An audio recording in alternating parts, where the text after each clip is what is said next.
Assalamualaikum warahmatullahi wabarakatuh. Kali ini kita akan membahas regresi linier. Eh, saya langsung saja di sini memberikan contoh dengan regresi linier berganda. Karena pada dasarnya antara regresi linier sederhana maupun regresi linier berganda caranya adalah sama. Oke, di sini saya mempunyai tiga variabel yang saya notasikan dengan X1, X2, dan Y. X1 untuk variabel kompetensi pedagogik, kemudian X2 untuk motivasi belajar, dan Y-nya adalah hasil belajar. Jadi regresi linier itu digunakan untuk mengetahui pengaruh dari satu variabel ke variabel lainnya, atau lebih tepatnya adalah pengaruh dari variabel bebas kepada variabel terikat. Nah, di sini saya mempunyai dua variabel bebas, kompetensi pedagogik dan motivasi belajar, sedangkan variabel terikatnya adalah hasil belajar. Bedanya apa dengan regresi linear sederhana? Kalau linear sederhana itu hanya mempunyai satu variabel bebas, misalnya kompetensi pedagogik terhadap hasil belajar atau motivasi belajar terhadap hasil belajar. Oke. Kemudian di data view, saya sudah mempunyai datanya. Responden yang ada dalam data ini adalah 53 orang. Oke, ini adalah nilai dari kompetensi pedagogik. Ini adalah nilai dari motivasi belajar dan ini adalah nilai dari hasil belajar. Oke. Untuk cara menganalisanya yaitu analyze, kemudian regression, kita pilih linear. Oke. Kemudian di sini hasil belajar kita pindahkan ke bagian independen. Kemudian untuk independennya, karena ini ada dua variabel, langsung kita pindahkan saja ke bagian independen. Oke. Kemudian di statistik kita pilih collinearity diagnostic dengan Darwin-Watson. Kemudian continue. Di bagian plot S recit itu kita pindahkan ke Y, kemudian Z prit kita pindahkan ke X. Kalau sudah, continue, kemudian OK. Ini adalah output dari regresi linier. Jadi lumayan banyak outputnya. Karena regresi linier berganda itu mempunyai, selain harus memenuhi asumsi normalitas, regresi linier berganda mempunyai yang namanya disebut dengan uji asumsi klasik. Jadi isinya itu ada multikolinearitas, heteroskedastisitas, dan autokorelasi. Jadi ketiga asumsi ini juga harus terpenuhi sebelum kita melakukan uji regresi. Oke, kita masuk ke bagian yang pertama. Di bagian multikolinearitas itu bisa dilihat di nilai VIF. VIF ini. Jika nilai dari VIF kurang dari 10, berarti tidak terjadi multikolinearitas. Nah, seperti ini. Di sini adalah 2,965.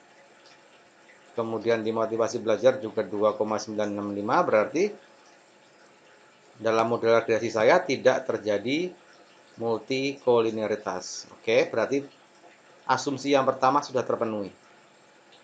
Kemudian asumsi yang kedua itu adalah heteroskedastisitas. Oke, di sini saya heteroskedastisitas menggunakan scatter plot. Ini hasil dari scatter plotnya. Jika sebaran data itu menyebar di atas 0 dan di bawah 0, kemudian di samping kiri 0 dan di samping kanan 0, itu tidak terjadi heteroskedastisitas. Jadi intinya adalah uji dengan scatter plot ini data tidak boleh terkumpul di satu titik, misalnya di atas angka 0 semua, atau di bawah angka 0 semua, atau di samping kiri 0 semua, atau di samping 0 semua. Atau juga tidak boleh membentuk pola, misalnya melebar, kemudian menyempit, melebar lagi, nah itu berarti pola. Nah seperti ini sebaran datanya sangat acak, berarti di sini juga tidak terjadi heteroskedastisitas. Oke, asumsi yang kedua juga terpenuhi. Kemudian asumsi yang ketiga adalah autokorelasi. Autokorelasi itu bisa kita lihat di bagian angka Darwin-Watson. Ini Darwin-Watson. Jadi kita bisa mengatakan tidak terjadi autokorelasi jika nilai Darwin-Watson-nya adalah berada di antara min 2 sampai dengan plus 2. Nah, di sini angkanya adalah 1,340. Ini berarti di antara min 2 sampai plus 2. Berarti di sini dari model regresi saya ini juga tidak terjadi autokorelasi. Oke. Untuk ketiga asumsi sudah terpenuhi. Berarti sekarang kita akan melihat persamaan regresinya. Oke. Nah, ini persamaan regresi bisa dilihat di bagian sini, bagian koefisien. Persamaan regresinya adalah konstanta plus beta x1 plus beta x2. Oke. Di sini konstantanya adalah 11,767 ditambah beta x1 0,377 ditambah beta x2 adalah 0,527. Yang artinya adalah jika tidak ada variabel kompetensi pedagogi guru dan motivasi belajar, maka hasil belajar nilainya adalah 11,767. Oke, itu persamaan regresi yang pertama bunyinya. Kemudian yang kedua, jika kompetensi pedagogik mengalami peningkatan satu satuan, kompetensi pedagogik mengalami peningkatan satu satuan, maka hasil belajar akan mengalami peningkatan sebesar 0,377. Itu yang kedua. Kemudian yang ketiga, jika motivasi belajar naik satu satuan, maka hasil belajar akan naik sebesar 0,527. Oke, itu adalah persamaan regresinya. Yang selanjutnya, kita akan melakukan uji hipotesis. Oke, karena tadi regresi linear berganda, berarti di situ ada tiga uji hipotesis ya. Ada 2 uji parsial dan 1 uji simultan. Yang pertama adalah uji pengaruh kompetensi pedagogi guru terhadap hasil belajar. Kemudian uji hipotesis yang kedua adalah pengaruh motivasi belajar terhadap hasil belajar. Kemudian uji yang ketiga, uji simultan adalah pengaruh kompetensi pedagogik dan motivasi belajar terhadap hasil belajar. Oke. Sekarang uji hipotesisnya pertama. Nilai T hitungnya adalah 3,492. Kemudian signifikansinya 0,01. Yang perlu diingat, kriteria dari uji T adalah jika T hitung lebih besar dari T tabel, maka H0 ditolak. Nah, di sini kita sudah punya nilai T hitungnya 3,492. Sekarang kita lihat di bagian T tabel. Dengan N adalah 53, berarti DF-nya adalah N-1, 53 dikurang 1 sama dengan 52. Oke, sekarang kita lihat di tabel T, 52 itu lebih dekat di sini uji dua sisi 0,05, kemudian 52 itu lebih dekat ke 60. Di sini ada, karena 30, 40 dan 60 berarti dia akan lebih dekat di 60. Kita lihat di sini 0,05-nya adalah 2,000. Oke, berarti T tabelnya adalah 2,000. Nah, T hitung 3,492 lebih besar dari 2,00. Berarti H0 ditolak. Yang artinya adalah ada pengaruh kompetensi pedagogi guru terhadap hasil belajar. Demikian juga untuk uji signifikansinya. Jika signifikansi lebih kecil dari 0,05, maka H0 ditolak. Di sini angkanya adalah 0,001, berarti lebih kecil dari 0,05, berarti H0 juga ditolak.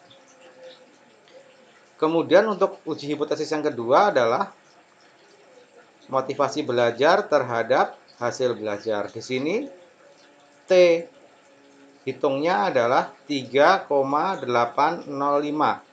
Kemudian tadi T tabelnya adalah 2,000. Nah, ini T hitung 3,805 lebih besar dari 2,000, yang artinya juga di sini H0 ditolak.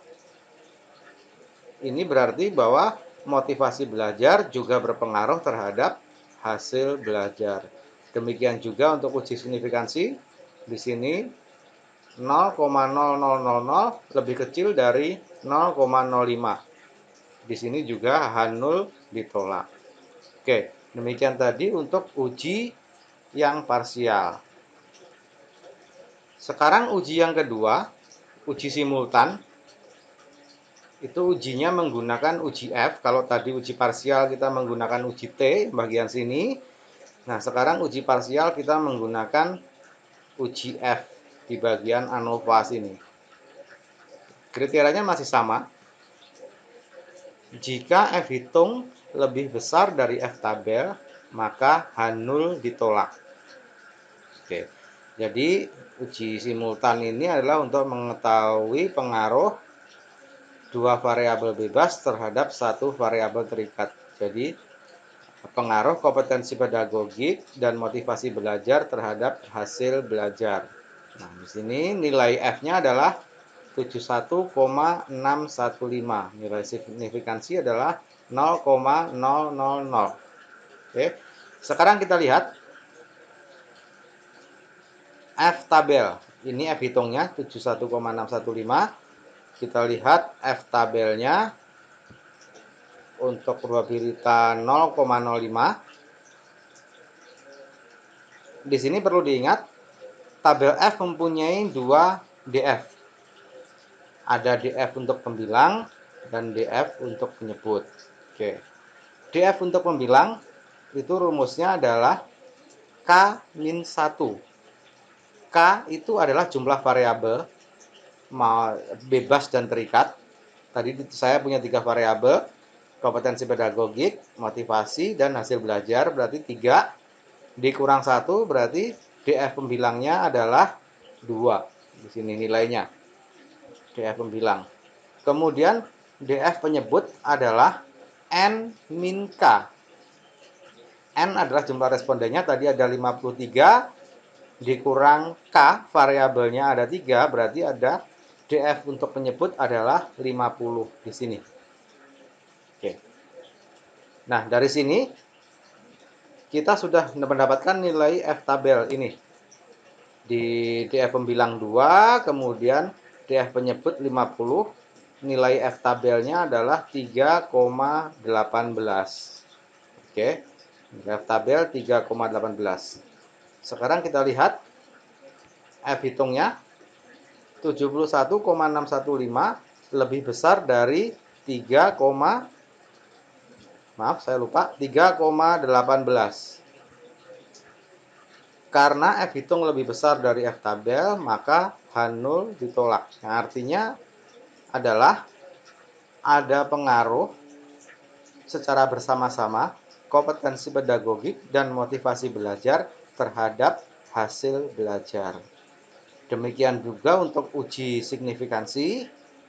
Jika signifikansi kurang dari 0,05, maka H0 ditolak. Nah, di sini 0,000 itu lebih kecil dari 0,05. Di sini juga sejalan mengatakan bahwa H0 ditolak. Berarti di sini juga mengatakan ada pengaruh yang signifikan kompetensi pedagogik dan motivasi belajar terhadap hasil belajar. Oke, itu untuk uji hipotesisnya. Sekarang untuk koefisien determinasi itu bisa dilihat di bagian adjusted R-square. Di sini nilai dari adjusted R-square-nya adalah 0,731. Ini berarti bahwa variabel bebas mempunyai sumbangsih terhadap variabel terikat sebesar 73,1%. Sedangkan sisanya itu dipengaruhi oleh faktor-faktor lain yang tidak diteliti dalam data yang kita punya. Oke, demikian. Semoga bisa dipahami. Saya akhiri. Wassalamualaikum warahmatullahi wabarakatuh.